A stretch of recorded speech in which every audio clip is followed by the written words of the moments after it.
我们今天要来读神的话，在读神的话呢之前呢，我们知道最近是毕业季，对不对？现在年轻人22岁毕业之后，请问他出社会，他的起薪是多少？大家知道吗？多少？25000、35000、45000，哎，怎么听起来好高哦？我最近看了个影片，我觉得好震撼哦。他说，22岁之后呢，如果你的起薪是22K， 如果你要注意这个22K 呢，这是好事，代表你对你的未来你是有期待，有想要往前走的。但是呢，还有另外一个22K， 你要注意一下。有没有人看过这个影片？另外一个22K 是什么呢？如果你是一个女性，你今年22岁在台湾平均女性目前的年龄是多少？知道吗？猜猜看，要开始喊价咯。92岁、102岁，女性平均年龄有人很接近哦，82岁。也就是除了你起薪的22K， 还有另外一个22K 你要注意，就是如果你还有60年可以活的话，大概算起来也是22K。什么22K？ 剩2万多天可以活。有没有突然觉得我们都好年长，对不对？突然觉得哇，还有一个22K 哦。所以刚唱那首歌，今天诗篇73篇，非常有名的一首诗歌。除你以外，对不对？我每次都觉得副歌，我在很小的时候唱副歌就很有感。我想，如果是长辈唱，一定更有感。为什么？他副歌唱什么？大家还记得歌词吗？虽然我的肉体会唱吗？和我的心肠渐渐地衰退。刚刚唱得很好听，但是神是我心里的力量，是我的福分，直到永远。有没有人你的肉体跟心肠不会衰退的？现在可以出去了，这开玩笑。当然我们都会衰退，不管你今天几岁。所以今天的这段诗篇，诗人有感有感到人生的现实，有感在人生实在是有什么好。但是如果我们今天一起在这首诗篇里面，我们就会说实在是太好了。所以我们要来读这段诗篇咯，大家预备好了吗？等一下呢，我读一节，大家读一节，好吗？好。到了我进入你的圣殿，我才明白邪恶者的结局。你要把他们放在光滑的地方，你要使他们摔倒灭亡。他们在转眼之间被消灭，他们陷入恐怖的终局。他们像一场梦，在清晨消逝。主啊，你一醒起来，他们就幻灭了。我本来心怀不平，我的情感被伤害。我竟像野兽一样愚昧，我无法了解你。然而我仍然跟你在一起。你不断地用手扶持我，你以劝告辅导我，最后还要接待我，使我得光荣。除你以外，在天上我还有谁呢？既有了你在地上，我还要谁呢？我的身心会衰败，但上帝是我的力量，永远是我所需要的一切。那些离弃你的人必然死亡，所有不忠于你的人，你要消灭。至于我能够亲近上帝，多么好啊！我以至高的上主做我的避难所，我要宣扬他一切的作为。阿们，阿们。实在是太好了，是吗？有这位主实在是太好了，真的吗？这2个礼拜，我们的新闻一直在报一件事情，大家猜得到吗？2个英文字叫什么 ？Me too， 对 ，Me too，Me too，Me too，Me too。你曾经被性骚扰过吗？你曾经被性暴力对待过吗？你曾经有这个性别歧视的经验吗？我想在台湾，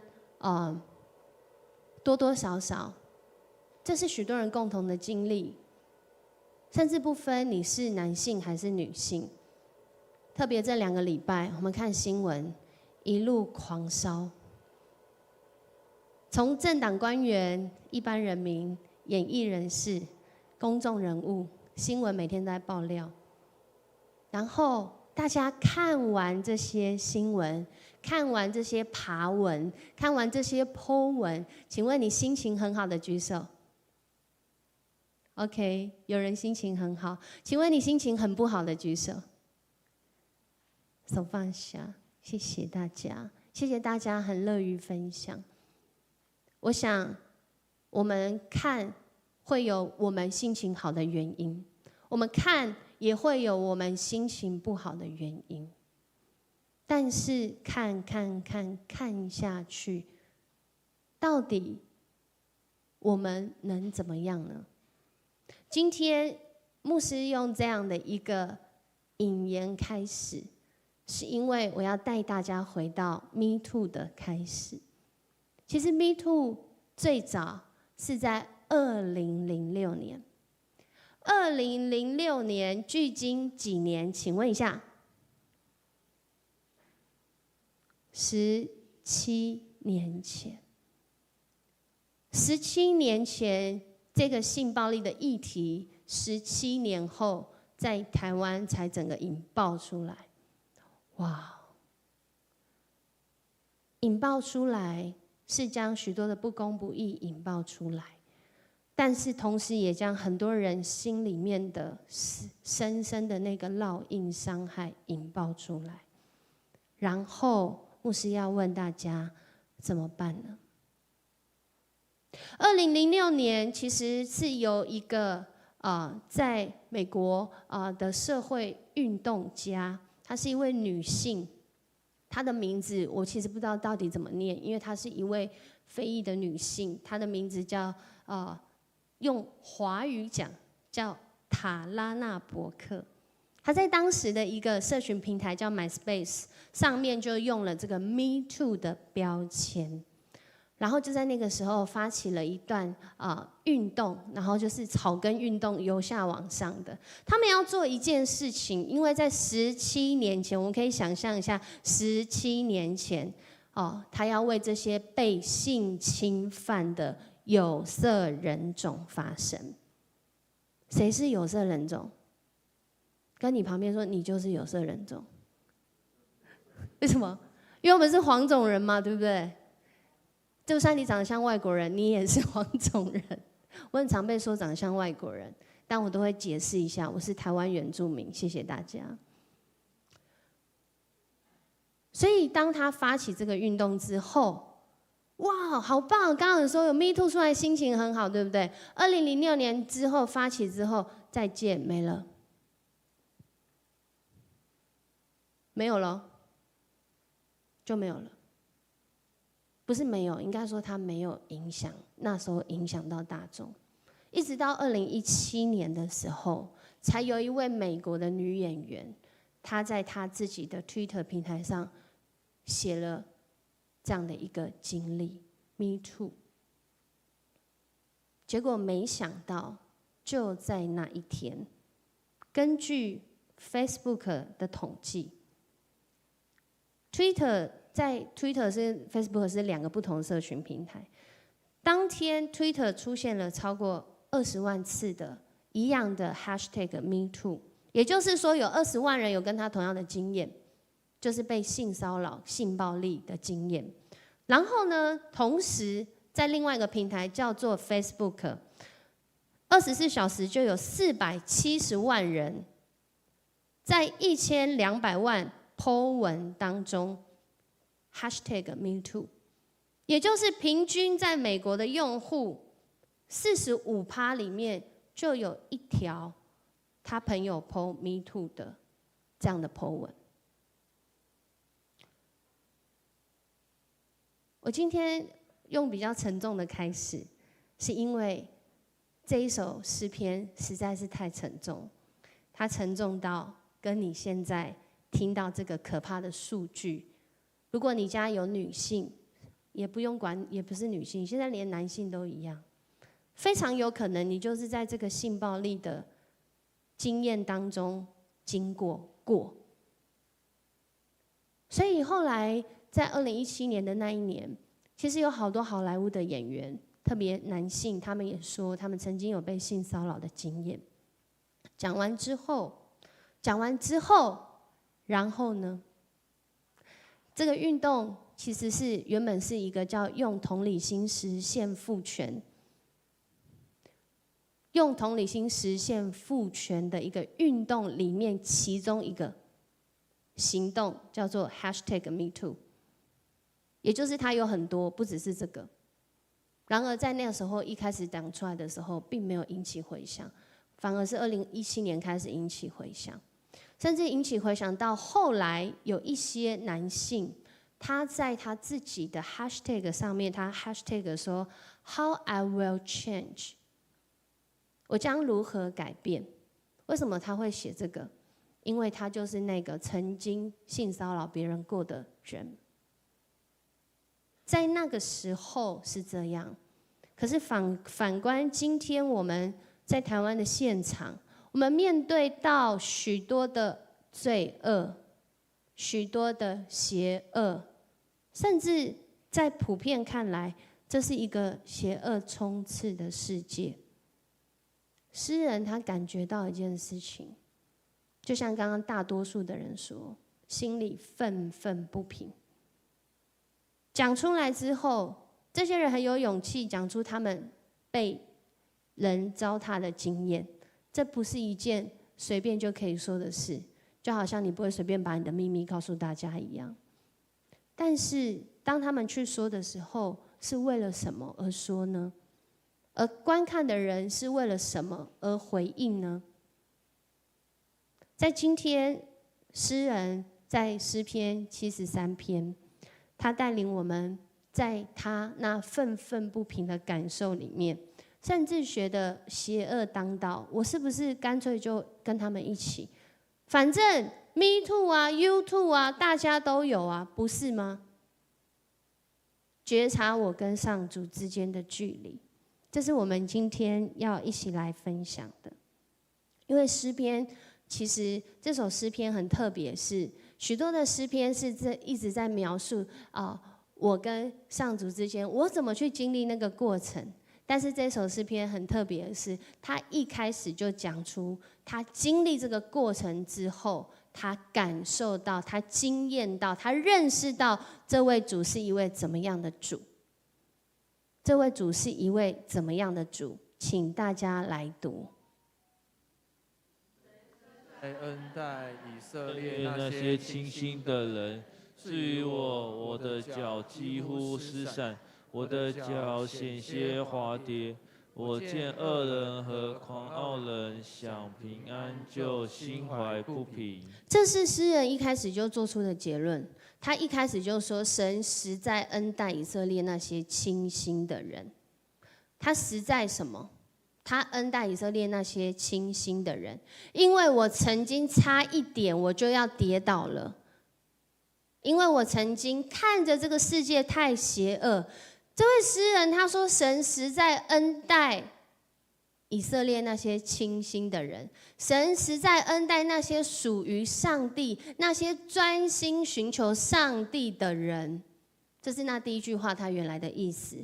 他讲到这句话的时候，并不是因为他被上帝保守，所以他很平安的度过，他很顺利的生活，他过着很富足，或者是他过得很就像大家希望的健康、很顺利、很有钱、有资源、有人际关系、有爱、有各种，而是因为他蒙上帝保守，经历了一个看起来，应该不是说看起来，应该是就是不公平的过程。他就是看见邪恶者兴旺，他心怀不平，所以他差一点在其中跌倒，他差一点当酸民，他差一点跟别人一起谩骂，他差一点因着别人的罪，自己也犯罪。诗人在现实当中经历了这些让人心怀不平的事，就会让我们觉得，神你实在很好吗？实在有什么好？有什么好？凭什么邪恶者兴旺？有什么好？就是好在哪里？那个是什么？告诉我啊！凭什么？他们凭什么可以兴旺？他们凭什么可以发达？他们凭什么？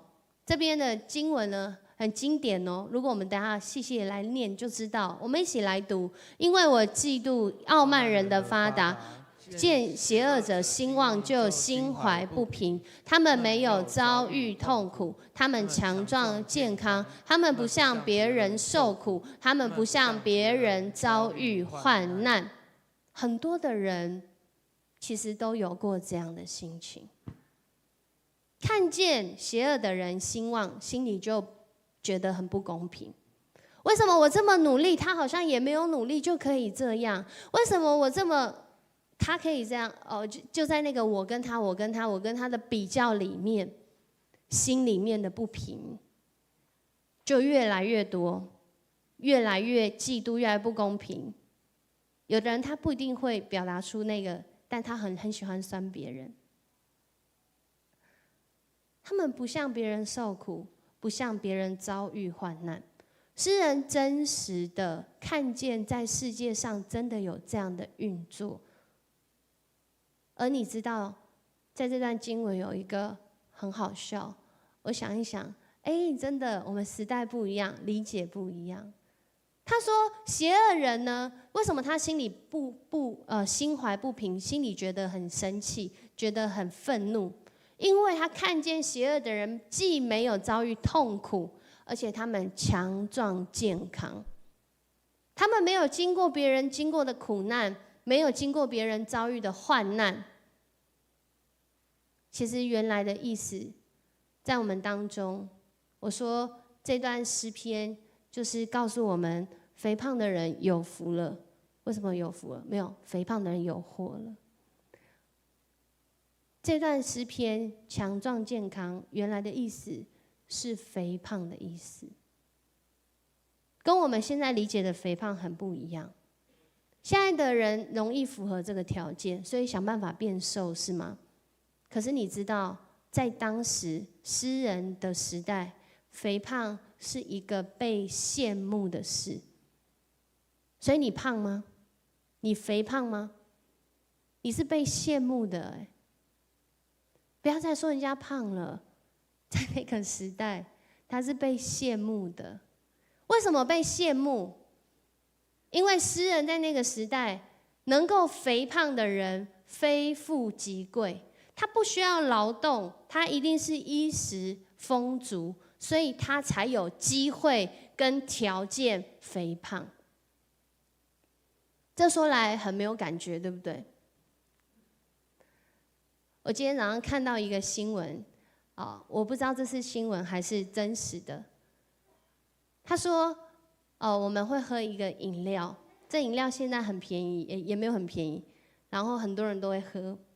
然后呢，他这家饮料公司就卖这个产品，非常有钱。大家猜出来是哪一个了吗？怎么那么厉害？好有默契哦！就是可口可乐。可口可乐当时来到台湾的时候，请问你可以喝吗？有人摇头。我这样问当然是不可以喝嘛，对不对？他刚开始来到台湾的时候，其实台湾人没有人喝可口可乐，应该是说台湾人没有机会喝可口可乐，他专门卖给美军，只有他们能喝。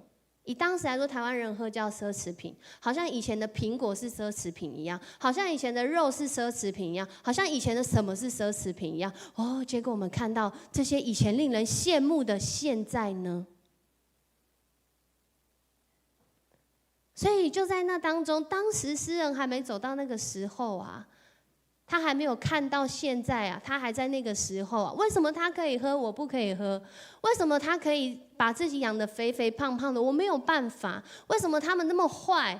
在诗篇上面，如果我们去看哦，他其实写很多，他们骄傲，他们心里作恶，但是到一个程度，竟然帮我读一下，请。上帝的子民也转向他们，一心相信他们所说的一切。对啊，因为现实的好处不就是这样吗？你现在不要在这里做礼拜，你出去，你今天还可以多赚多少钱呢？你怎么会在这里呢？开始咯。诗人看到的世界，就在告诉你说，你要追求这个世界上。我不是说追求世界上的这些不对，我是在说，当他们行的是邪恶的方式，当他们是伤害了别人的方式，甚至当他们是什么样的方式，敌对上帝的方式去生活的时候，诗人看见主啊，我这样谨守遵行你的话。结果他们这样行恶，竟然他们兴旺，竟然还有人要跟随他们。那我的心里当然很苦啊。甚至有人就说啊，如果信上帝就可以怎么样的话，那我就相信，他把他自己当上帝。他认为他自己说的是对的，以至于连上帝的子民可能都会跟随。所以在 Me Too 的这个运动里，我有看到有一个艺人写下来的他的回应，我觉得很值得我们反思。他说，当 Me Too 变成 You Too， 感同身受的心情就变成了与我们无关的都市传说。什么叫 Me Too 变成 You Too？Me Too 就是他举报他怎么样可能被谁，可能有人就会出来说话，出来道歉，但是还会有人出来说话说，怎么只说我？还有谁他也是这样啊？还有谁他也是这样啊？还有谁他也是这样啊？当他在说这个谁的时候，重点是想说什么？你是想要说我做错了，别人也做错了，还是你是想要说我做错了，但是别人也做错了？是不是一样的话，完全不一样意思啊？所以到后来发现每个人都是错了之后，那大家就一起错吧。这是神要的吗？这是我们所相信的吗？这是我们生命所期待的吗？如果你只有22K 的日子可以活的时候，这是你想要建造的世界吗？所以保罗才会说啊，他在罗马书说，没有一人，连一个也没有，连一个都找不到。对啊，真的哎。然后诗人很生气啊，他看见他们的结局是什么？他看见他们的结局仍然是贪而无厌。他看见他们在现今这个时候，他们仍然过得很好，仍然贪得无厌。这很好吗？有些人说我去追寻世界啊，因为信仰没办法让我生活，因为信仰让我觉得我过得很苦。我为什么要花这么多时间来服侍？我为什么要花这么多时间来关心别人？我有得到什么实质的帮助吗？其实他讲的一半对，一半不对哦。一半不对在哪？牧师要让大家来看一个人所说的话。这个人叫 C.S. Lewis， 他写很多的小说，但他其实也是一位神学家，他常常用很浅白的字，让人明白一件事，就是什么叫罪，什么叫上帝。我们一起来读这段话，他说什么？邪恶的本质最大的罪行，就是骄傲、不道德、愤怒、贪婪、醉酒等恶行。比较起来，他们只不过有如跳蚤、咬钉一般。因为借着骄傲，恶魔才成为恶魔。骄傲引致各种罪行，它的本质就是全然与神为敌。所以他在说，邪恶的本质不是你做错什么事，不是你心怀什么样的意念而已，而是当你做错什么事，或是心怀什么样的意念之后，你是与神为敌的吗？因为他这么坏，结果他过这么好，我要跟他一样。这里要问的不是你为什么要跟他一样，是要问你是要与神为敌吗？所以许多的事，当我们放在神的面前，马上就会知道了。因为我不是与神和好，我就是与神为敌呀。所以诗人为什么会跌倒，几乎要跌倒？因为他看见邪恶大到一个程度，所有的人都在谩骂，所有的人都在乱讲话，所有的人都没有根据，然后就讲自己想要讲，从自己的立场，以自己为中心，以自我为义的方式来回应的时候，诗人竟然在那个当下还没有讲，正要讲的时候，他心里这样想他说：“如果我说这种话，我就是对你的子民不忠实了。我尽力想了解这件事情，但是我是无能为力。”回头来看，我们现在面对的社会议题，请问哪一个你有能有力，你可以完全解决的？所以诗人其实在那个当下，有时候圣灵的工作就是这样，他会让你心里面，你虽然不一定可以马上分辨，但你就是觉得怪怪的，哪里怪怪的？如果怪怪的时候，就要怎么样？就要来到主面前了。他在这里说：“我尽力想了解这件事，却是无能为力。”无能为力是什么意思？无能为力，我们可以来做一件事情，你就知道那个意思是什么了。它的原文叫做“烦恼盖过了眼睛”。我们一起来做一件事，你现在用你的手盖住你的眼睛 ，OK？ 盖好了吗？2只眼睛哦。好，你把眼睛闭起来之后，再打开一次，手不用放下来。请问你看到什么？好，现在手可以放下来。你看到什么？手。昨天周六礼拜他们说手，对，你看到手，你看不到除了手之外其他东西啊。所以当这个诗人他一直在寻求这些邪恶要怎么解决的时候，烦恼大到一个程度，盖过他的眼睛，他什么都看不到，他只看得到他的手，他只看到他的烦恼，他只看到这个世界邪恶，所以他干脆想，我也没有办法，邪恶这么大，我就这样好了。可是正当他这么想的时候，实在太好了。太好什么？神真的就是这么的奇妙。诗篇这一篇没有说什么原因，他要突然来到神面前，没有说，可能是他的习惯，可能是一个契机，可能是当时突然的灵感，不知道什么原因。但是诗人就来到主的面前，他来到主的面前，他就说了今天很经典的话，我们一起读：到了我进入你的圣殿，我才明白邪恶者的结局。到了他进入神的圣殿，他才终于明白邪恶者的结局。当那个烦恼盖过眼睛的时候，当那个邪恶笼罩在他的视线里面的时候，他看不到结局的，因为他只看得到他的手，他只看得到他被遮住的视线，他甚至什么其他的都看不到。然而很奇妙，神不知道怎么带领他，让他就像你跟我一样，今天竟然能够在神的圣殿里面，他这个时候才开始明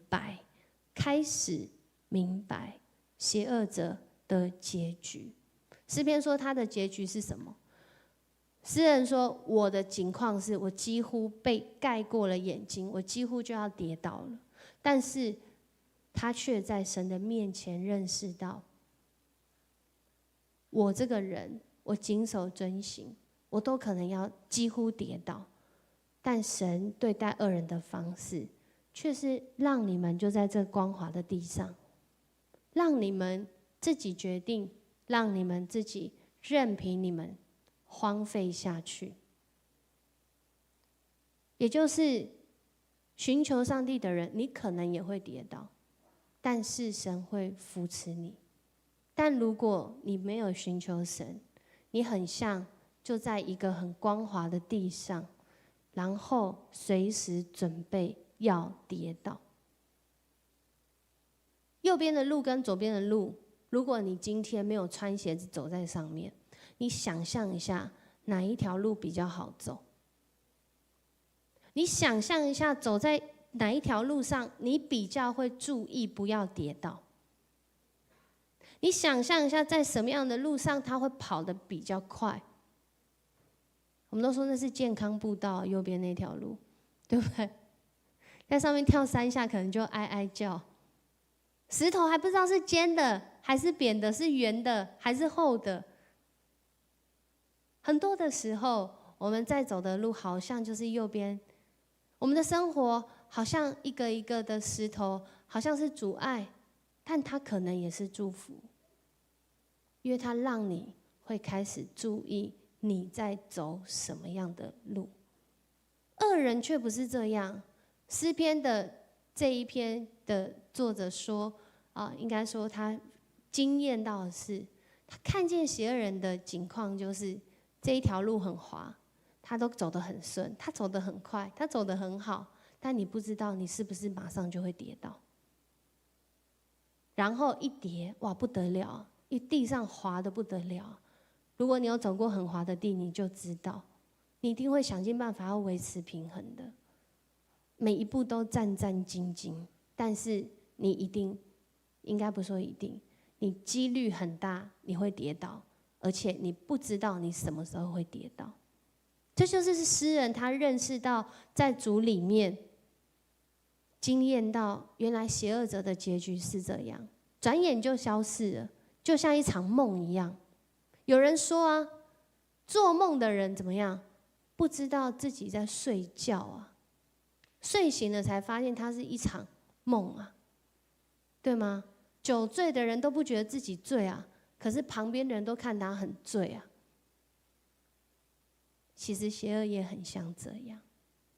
所以当诗人他来到了主的面前，他说：“我原来心怀不平，我原来觉得我心里面非常的难过，我的情感被伤害。神，你不是公义的吗？为什么经历到的是不公义的？我看到的世界是不公义的，不管有没有临到我，这世界却是这么不公义。”然后他来到主面前就不一样了。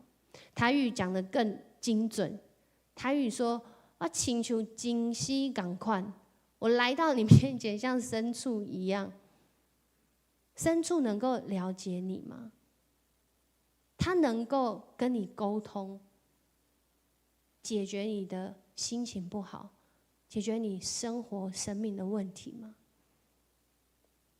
所以诗人意识到一件事情，原来我没有办法，我没有办法了解你，我没有办法像你了解我一样了解你，我没有办法。所以当人远离神的时候，其实他就会开始觉得神没有理会他，神离弃他。当人开始远离神，还没有到跟神敌对，你只是远离而已，你就会觉得我是被神丢弃的。神没有丢弃你，可是人很有限啊，就像野兽一样啊。我们跟上帝是本质上的差别，但是我们的神却是用他的慈爱，用人可以理解的方式来到我们当中。人始终没有办法明白上帝完全的作为，可是神却是以人理解的方式来到我们的生活中。最终极的展现就是你右边看到的十字架，而且我放的是3个十字架。什么意思？在耶稣被钉十字架的时候，旁边有2个是罪人啊，与他同钉十字架。一个笑他说，也不是笑他，应该说他想要挑战，或者是我不知道他的心情是什么。他对耶稣说：“如果你真的是上帝的儿子，你现在就可以下来了。”但另外一个人说什么？另外一个人说：“主啊，主啊！”他知道他自己错了。耶稣用这样的方式与这些一样是罪人的人站在一起。所以当我们看见这个世界是这样子的不公义的时候，其实耶稣已经为我们现今所有的社会议题提供一个很清楚的方向跟答案。但是我们的作为是什么呢？我想我们第一个作为很重要的是要先来到主的面前。我们一起来读这首这2节，请。然而我仍然跟你在一起，你不断用手扶持我，你以劝告辅导我，最后还要接待我，使我得光荣。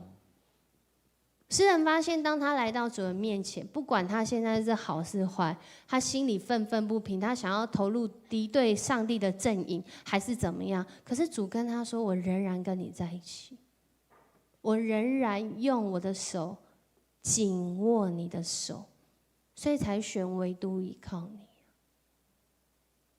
因为他发现了，原来不管我好坏，我快要坏掉，我快要跌倒了，主你没有要放弃我，你仍然要紧抓住我的手，让我知道，虽然你面对到的世界是这样，可是我却可以帮助你，让你有力量来面对。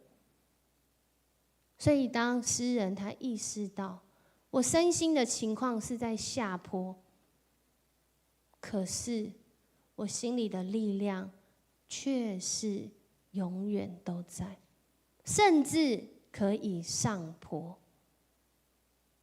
所以他就说了这一段话，我们一起来读：除你以外，在天上我还有谁呢？既有了你，在地上我还要谁呢？我的身心会衰败，但上帝是我的力量，永远是我所需要的一切。而且他最后有一个感受，就是离弃上主的人最后必定要死亡，所有不忠的人都要消灭。为什么会这样说呢？我其实今天应该要先讲一下诗篇73篇它的背景，但是我先讲了它的内容，因为很多时候我们前面讲背景，后面都忘记了。我忘记为什么会有这一篇诗篇，我大概是我的感受跟我自己的理解去想象这个诗篇。诗篇是诗人对上帝的祷告，传统上认为诗篇73篇是哀歌智慧诗。哀歌就是他在唱哀歌，他在哭啊，他在难过啊，他在觉得很低落啊。可是在那个很低落很难过的时候，他来到神的面前，他就有了智慧，所以叫哀歌智慧诗。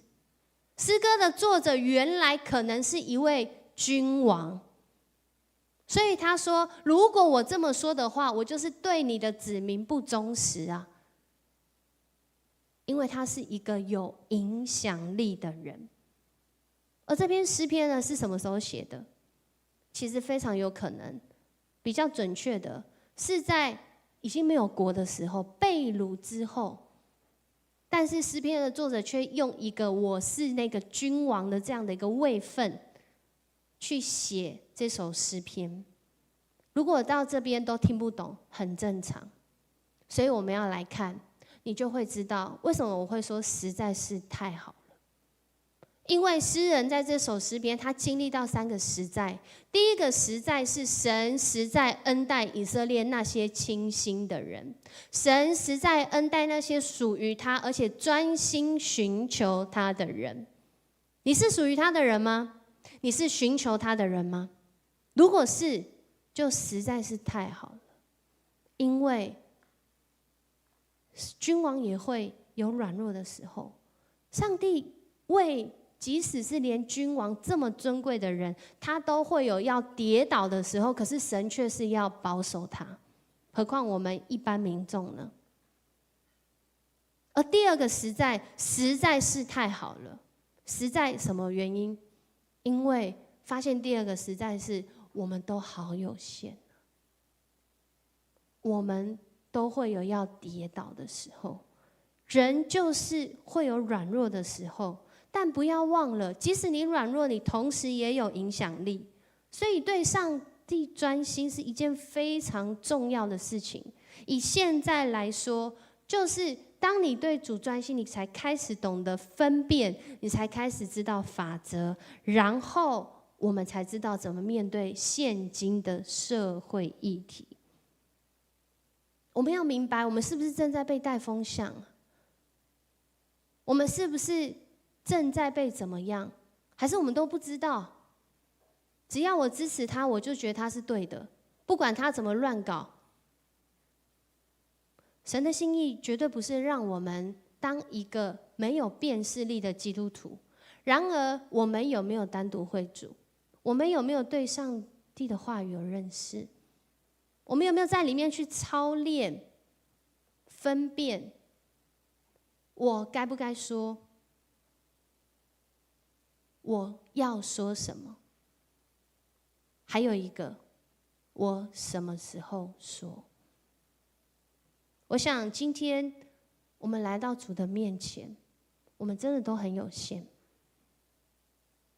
但是主是无限的。而且主告诉我们一件很重要的事，特别是诗人他的经验。在诗篇当时还没有经历到新约的时代，也就是当时诗篇在读的时候，还没有耶稣为我们钉上十字架。那这些犹太人、以色列人，他们怎么守约？他们怎么过信仰生活？对，我刚说出来，就是守约。他们按着上帝跟他们立的约，他们按着守这个约，按着约定的内容，就好像今天你跟另外一个人立约，一定有立约的内容，然后两边都要遵守。如果有一方没有遵守，就会有什么罚则出现。所以为什么以色列人会被惩罚？上帝很爱鞭打人吗？没有，是因为他按着这个约定，你违约，你当然要付违约金呢，不是吗？所以在这样的理解背景当中，所有的人在当时就按着摩西的律法，也就是敬畏上帝就蒙福，如果你敌对上帝就咒诅，这样的想法当中，他们认识信仰。所以第三个实在，也是今天在这个新约的时代我们很少讲的。因为为什么很少讲？因为所有的罪恶都在耶稣的十字架上里面被牺牲了，被完成了，被救赎了。耶稣他牺牲，他完成拯救的工作，使我们今天很常谈论恩典。可是不要忘记一件事情啊，有一天我们都会死，死后有上帝的审判。今天的教会需要面对，每一个人会死，每个人都会面对审判。神的审判是公义的审判，他是恩典的，他也是公义的。你说邪恶的人为什么他们还过得很好？或许神的恩典仍然在等待他们改变回头，就好像已经钉在十字架上那2个罪人一样，他已经要死了，到那个时间还让你有悔改的机会。所以神是用这样的一个带领来帮助我们，也给我们可能正在忍耐这些罪恶的人，让我们知道当他要再来的时候，他是要来拯救迫切等候他的人。这是希伯来书所说的，已经到了新约的时代。所以当我们认识神的话，我们就会知道什么原因我们需要好好耕耘自己的内心，我们需要好好来鉴察神的心意。我们会开始在时间上分别为圣，也就是会把时间归属给上帝。我们就会在财务上分别为圣，我们就会在关系上分别为圣，我们就会在个人的寻求上分别为圣。诗人真实经历就像我们一样，有一天我们都会跌倒，可能会跌倒，几乎要跌倒，但是神却紧握我们的手，邀请我们与他交心，交托我们的心，活出他的心意。我们一起站立，用这首歌来回应。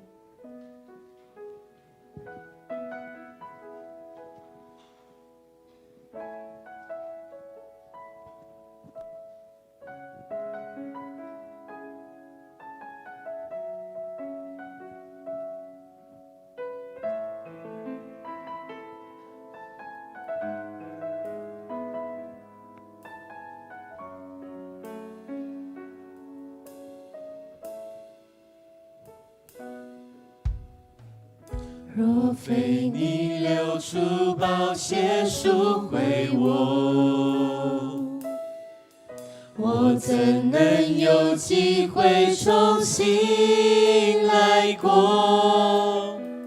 看见我所有罪恶和软弱，你却用完全的爱接纳我。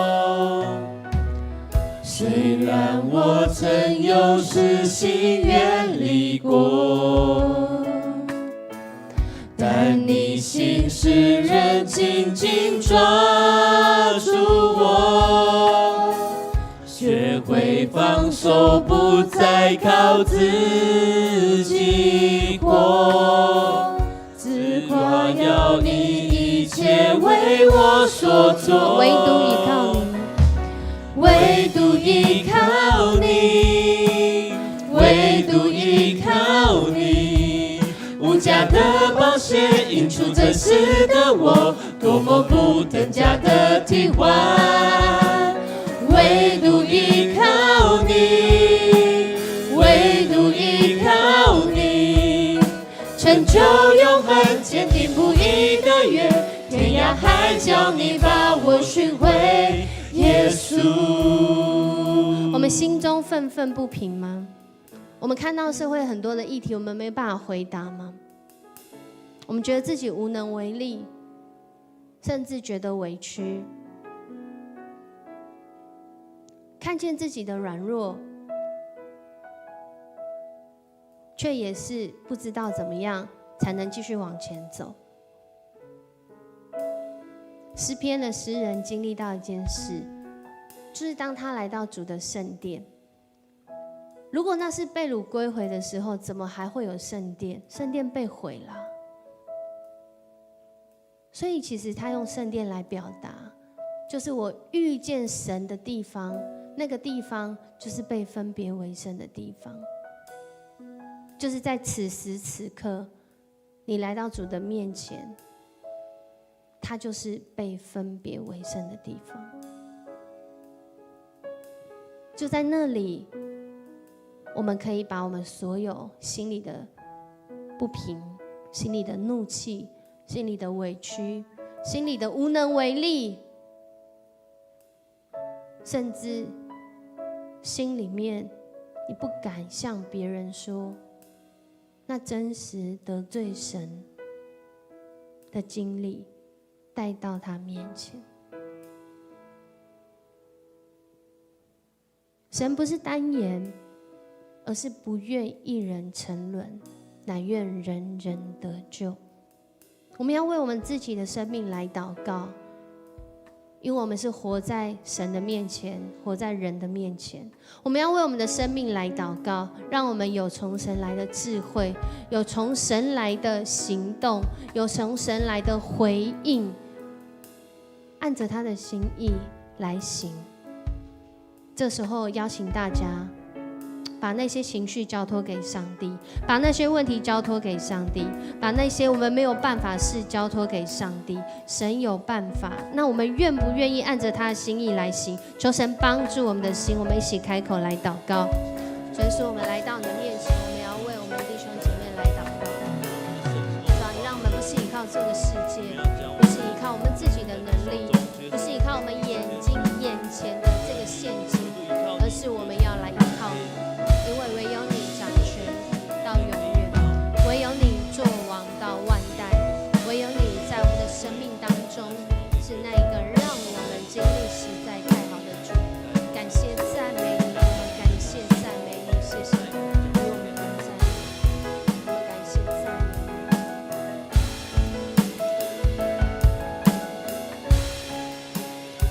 主，我们来到你的面前，我们向你献上感谢，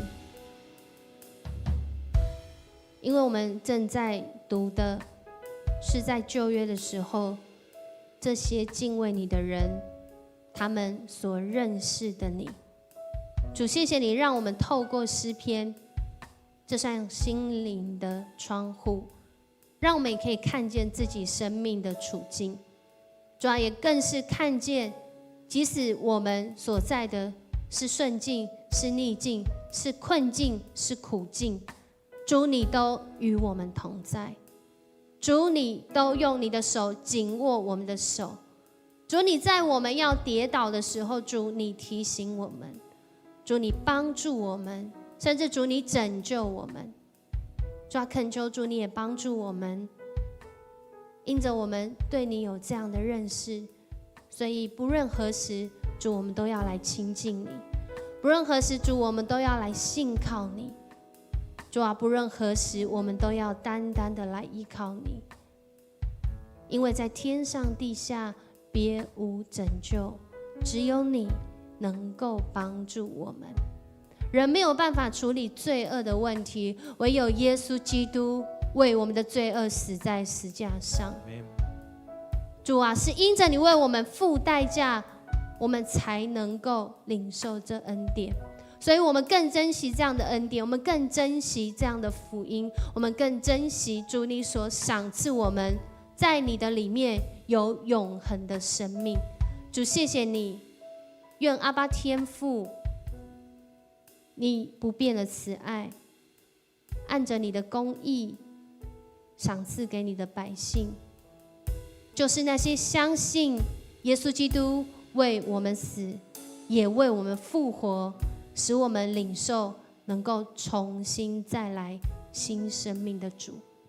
在圣灵的感动当中，使我们面对这个世代许多的谩骂，许多的话语，许多的不属神的意念的时候，主因着圣灵，我们能够分辨，我们能够晓得，我们甚至在那危难中，我们能够回转过来，认你是我们的主。我们这样祷告，是奉靠主耶稣基督得胜的名，阿们。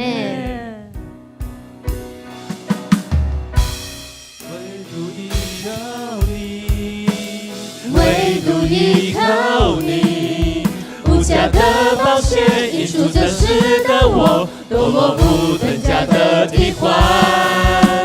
唯独依靠你，唯独依靠你，成就永恒坚定不移的约，天涯海角你把我寻回。